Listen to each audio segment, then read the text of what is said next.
So Carpool Book Club. Yay! You know what? Last time we did Carpool Book Club, we had a passenger. We had a couple of passengers. 2 guests. Guests. It worked out really well. This time, the back seat is occupied entirely by our winter parkas. Because it is warm. First day of nice weather in Nova Scotia. 25 degrees, it says here on the little car thing. Yeah, it was a long winter. It's August right now. No, it's not. It feels like it. Yeah, it's springtime for sure. It's finally feeling like it's springtime, so that's cool. So, how have you been feeling about Book Club 150 so far? I love it. I am really excited that April and May are both local authors that people know and love and have heard of. Yeah. Maybe they'll get really excited about it. Yeah, here's a picture of some of the authors we're featuring. Actually, this is a picture of all of the authors we're featuring because There it right is. now we're in this neighborhood right in here. This is hard to do without looking. We just had Run at Central Lightburn on the Carpool Book Club, and now it's May's Christy Ann Conlin. May is Christy Ann Conlin month. From now on, for the rest of eternity, That's right. It's May international. is International Christy Ann Conlin Month. International Christy Ann Conlin month. There's even a poster for it. It looks a lot like this one, except it says International Christy Ann Conlin Month. But we're the first ones to celebrate International Christy Ann Conlin Month. It's kind of a grassroots movement. starting here. Right now. Right now. Right here, right now. That's right. This will go down in history. When they travel back in time to try to stop the Christy Ann Conlin movement, this is when they would come back to it. It's like 12 Monkeys or a Terminator. Except, yeah. So we were/are hoping to have Christy Ann as a guest, and We hope to get her in this car and drive around. Yeah, we'll move the It might parkas. happen. We'll move the parkas. I'll sit in the back. Yeah. I don't mind sitting in the back. Okay, good. And Because we wouldn't want to make her sit in the back. no, that wouldn't be very nice. She's a No. guest. So I've just started reading Memento, this book right here. But the copy I have is a signed copy that was signed to my lovely wife and by Christy Ann Conlin. So it's personalized and it's really nice, and her book is in mint collector's condition. So I kind of I don't get the reading in the usual places that I would take a book to. I can't stuff it in my back pocket. You can't leave it. It can't leave the house. Well, she it's never said special? I couldn't, but I feel like it would be really a shame if I spilled coffee all over it. It or would be a shame if you spilled coffee. I dropped it in a puddle or Yeah. used it. And you can't check it out from the library because they're all checked out. That copy you have there in your hands is one of the prizes. This is a prize one? This is a prize copy, yeah, because I tried to get all of Christy Ann's books were checked out today. Wow. There were none available. I couldn't get Heave. I couldn't get Dead Time. So we should talk about the books because you only started reading this. I've read this one. I've read all 3 of Christy Ann's books that she has published. And when I first moved to Nova Scotia, these many years ago, I asked someone to recommend. I said, I want to read some books that are set in this area where I've just moved to. Right. And someone recommended. I can't even remember who it was now who recommended. They said you have to read 2 books. You have to read The Mountain in the Valley by Ernest Buckler. Right. And you have to read Heave by Christy Ann Conlin. Because Very at the different. time, the Memento was not out. Right. And so I did. I read The Mountain in the Valley first, and then I read Heave, and I was like, whoa. A little bit different, huh? A lot different. Right. But there are some similarities because in The Mountain in the Valley, the narrator of that story he wants to be an author, and he dreams of leaving, and you've read that one, haven't you? Yes, I have. You've actually read the same book as me. Yay!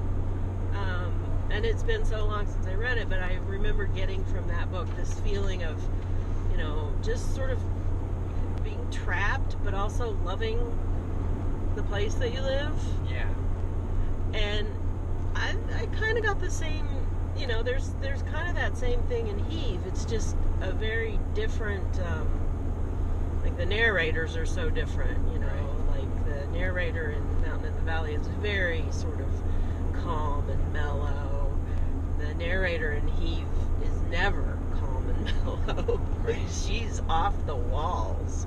I saw, or I've heard Christy Ann Conlin read a few times. From this book? From this book. And I've also heard her on the CBC doing the ghost, what was this?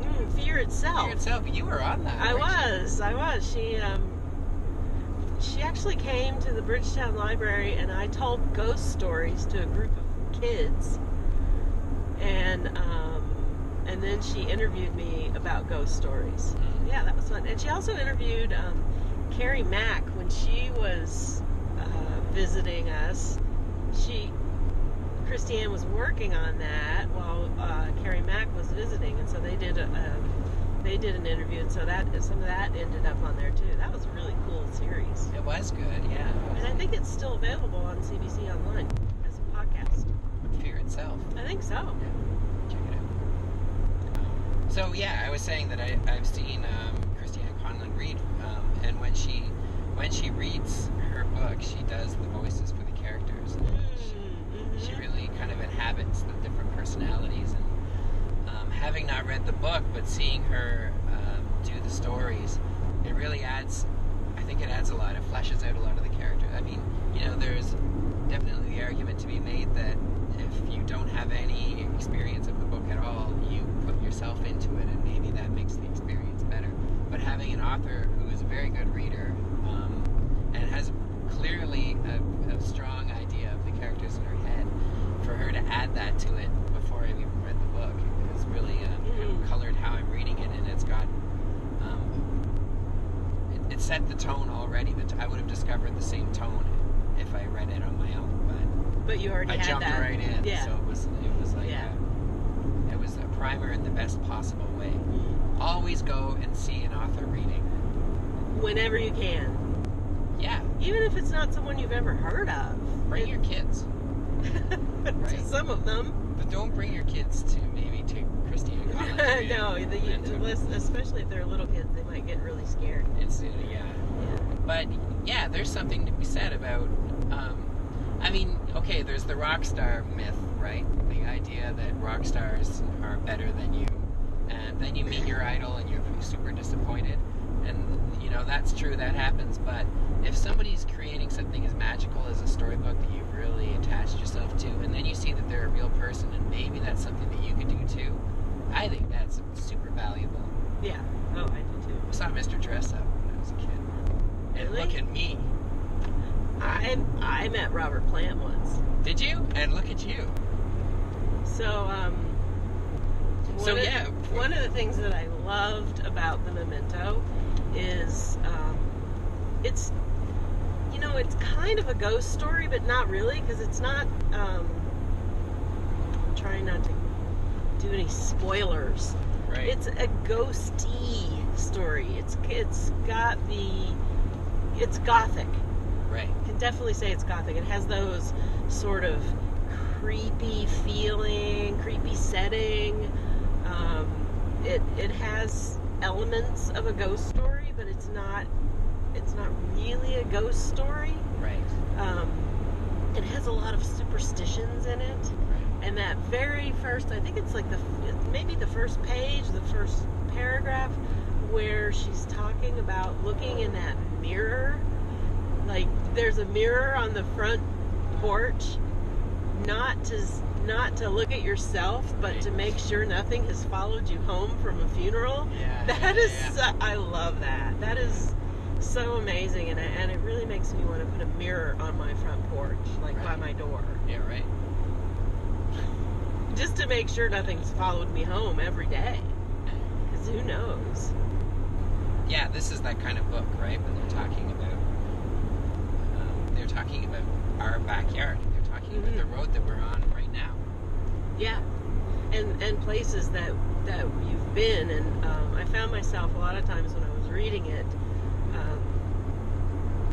like thinking, oh, I know this road, or I know this place. I've been in that hot car in the summer getting stuck behind, a dusty old truck that's got something in the back of it. Yeah. Or, I know that island, or that house sounds really familiar. Like, maybe it's not any one particular house, but it has the feeling of a house in Nova Scotia. Right.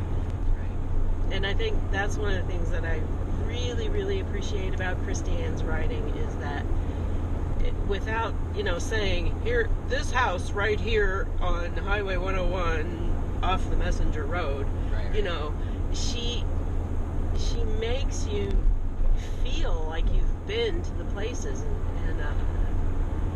and like those people. Like you've met, it feels like you've met those people, even though they're all fictional. You were saying that you're talking about mirror on your porch to see behind you. I noticed that you have a mirror in your car here to see behind you. Well, everybody has that, don't they? Do you have one of those in your car, I hope? I've never really thought about it. I guess maybe I do. Well, I'm pretty sure it's called a rear view mirror. Oh, that's where that term comes from. Standard on most 2020. vehicles. The hindsight thing. So you learn something new every day. So Christy Ann is doing a reading, is that right? That's right. She will be reading from the Memento on May 31st. Yeah. In the evening, 6:30, I believe. And where's that? At the Berwick Library, the Berwick and District Library. Cool new facility. Yes. No, I love hearing her read. It would be awesome if she read that as an audiobook. Yeah. It would make a really good audiobook in it. And I guess other people have suggested that to her. All right. Well, here we are. Hey, we made it. Picture Book Villa. If we took all the books out of our house would probably collapse. They're structural now.